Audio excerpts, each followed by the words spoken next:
नीचे 30% भाग पर हम लोग और ये पेड़ पौधे एवं पहाड़ मौजूद है। दोस्तों रिमझिम बारिश में भीगना आपको जरूर अच्छा लगता होगा, लेकिन कभी बारिश में भीगते वक्त आपके दिमाग में यह ख्याल जरूर आया होगा कि आखिर यह बारिश कैसे होती है, आकाश में जो हमें ये बादल दिखते वह कैसे बनते और ये बिजली कैसे कड़कती, और जो अपने यहाँ ये बारिश का मौसम आता है ये कैसे आता है। चलिए आज आपको इन सवालों का बड़ा ही सटीक अंदाज में जवाब देते हैं, तो आप इस वीडियो के अंत तक जरूर बने रहना। हेलो दोस्तों, मैं हूं आपका दोस्त और होस्ट सुरेश सांचोरी। आप देख रहे हैं रहस्य टेलीविजन यूट्यूब चैनल। हमारा चैनल आपके ऐसे सवालों का जवाब तलाश करता है जिनका जवाब आप कई बरसों से जानना चाहते हैं। तो अगर आपने इस चैनल को सब्सक्राइब नहीं किया तो नीचे रेड बटन को दबाकर सब्सक्राइब कर लीजिए। दोस्तों बारिश कैसे होती है, इस सवाल का जवाब जानने के लिए हमें सबसे पहले धरती पर मौजूद जल स्रोतों पर ध्यान देना होगा।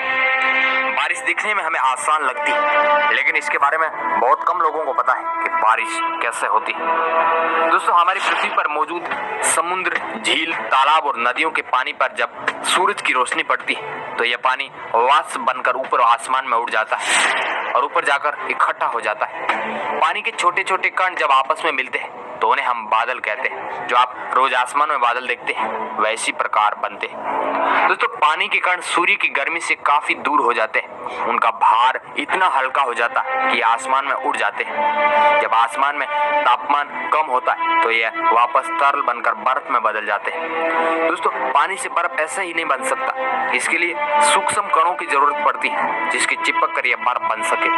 बारिश को कराने में सबसे महत्वपूर्ण भूमिका ब्रह्मांड से आने वाले यही छोटे छोटे कण यानी कि माइक्रोमीटराइट्स है। अंतरिक्ष से हर रोज करोड़ों सूक्ष्म कण पृथ्वी पर आते हैं और साथ ही पृथ्वी से भी बहुत से जीव और धूल के कण आसमान की तरफ जाते हैं। इनके साथ मिलकर पानी की बूंदें बर्फ बन जाती है। जब ये बर्फ एक दूसरे से जुड़कर काफी भार में ज्यादा हो जाता है तब धरती का गुरुत्वाकर्षण इनको खींचने लगता है और यह बर्फ धरती की तरफ गिरने लगती है। जब ये बर्फ धरती की सतह की तरफ आती है तो तापमान बढ़ने के साथ ये बर्फ पानी की बूंदों में तब्दील हो जाती है और ये धरती पर पानी की बूंदों के रूप में बरसती। इसी को ही हम बारिश कहते हैं। दोस्तों बादल आसमान में मौजूद रहते हैं। बादल में करोड़ों लीटर पानी होता है। अगर ये बादल पृथ्वी पर एक साथ बरस जाते तो एक बार पृथ्वी की सतह को पानी से ढक सकते हैं। अब आते हैं अपने सवाल नंबर 2 पर, बादल क्यों फटते हैं। दोस्तों बादल धरती की सतह से करीब लगभग 15 किलोमीटर की ऊंचाई पर इकट्ठे होते हैं। बादल मूल रूप से पॉजिटिव और नेगेटिव आवेश वाले होते हैं। जब ये दोनों एनर्जी वाले बादल आपस में टकराते हैं तो एक तो इनमें बिजली चमकती है और दूसरा इनमें रुका हुआ पानी बारिश की बूंदों के रूप में धरती पर गिरता है। इस तरह ये बादल धरती के जल चक्र को बनाए रखते हैं। जब बूंद बूंद करके गिरने वाला बारिश का यह पानी इकट्ठा धरती पर बहुत तेजी से आ गिरता है तो उसे हम बादल फटना कहते हैं। इसे मेघ विस्फोट, मूसलाधार बारिश या क्लाउड बर्स्ट भी कहते हैं। आसमान में मौजूद हवाओं के दबाव से और उनके रास्ते में आने वाली बाधाओं के टकराने से ये बादल एकदम से फट जाते हैं और धरती पर ढेर सारा पानी एक साथ उड़ेल देते हैं। वैज्ञानिकों के अनुसार बादल 2 कारणों से फटते हैं।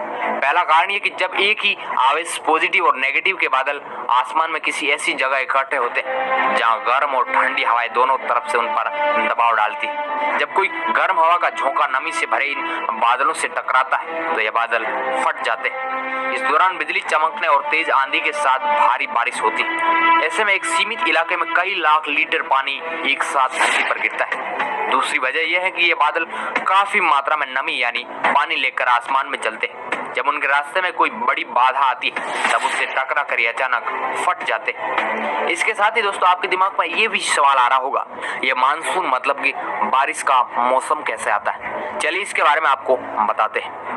दोस्तों हिंद महासागर और अरब सागर से भारत के दक्षिण पश्चिम तट पर आने वाली हवाओं को मानसून कहते हैं। ये हवाएं अपने साथ पानी वाले बादलों को भी उड़ा कर ले आती जो भारत, पाकिस्तान, बांग्लादेश यानी भारतीय उपमहाद्वीप में बरसते। मानसून ऐसी मौसमी हवाएं जो दक्षिणी एशिया क्षेत्र में जून से सितंबर तक चलती रहती है। मतलब कि आसान शब्दों में कहा जाए तो भारत में 4 महीने बारिश का मौसम होता है। आम हवाएं जब अपनी दिशा बदल लेती है तब मानसून आता है। केरल के तट से सैकड़ों मीटर दूर मानसूनी हवाएं अपने साथ नमी लेकर आती है जो धीरे धीरे भारतीय महाद्वीप की ओर बढ़ती है। मानसूनी हवाएं ठंडे से गर्म क्षेत्रों की तरफ बहती है तो उनमें नमी की